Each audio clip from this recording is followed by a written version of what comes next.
রাক্ষসীর গল্প। এক জঙ্গলে থাকতো এক রাক্ষসী। শোনো তাহলে তোমরা রাক্ষসীর গল্প। এই শোনো, আমাদের ছেলে যে আজকে স্কুলে গিয়েছে, সে তো যে রাস্তা দিয়ে আসবে সেই জঙ্গলে এক রাক্ষস থাকে। যাও, তুমি তাকে গিয়ে এগিয়ে নিয়ে আসো। আজকে তো আমার আব্বু আসেনি, আমি একা একা কিভাবে যাব বাড়িতে? ওই জঙ্গল পথে আমার খুব ভয় লাগে। জঙ্গলে হাঁটছে, বয়ে বয়ে সে জঙ্গল পাড়ি দিচ্ছে। সে কে যায়?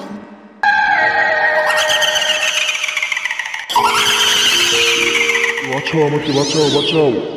বাচ্চাটির আর্তনাদ শুনে বাচ্চাদের বন্ধু জিনি আসলো এবং বাচ্চাকে বাঁচিয়ে নিল এবং তার বন্ধু হয়ে গেল।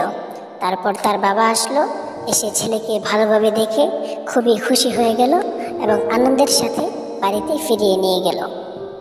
কাজে তোমরা যদি খুশি হয়ে থাকো তাহলে আমাদের চ্যানেলটি সাবস্ক্রাইব করে দাও এবং লাইক কমেন্ট করে দাও।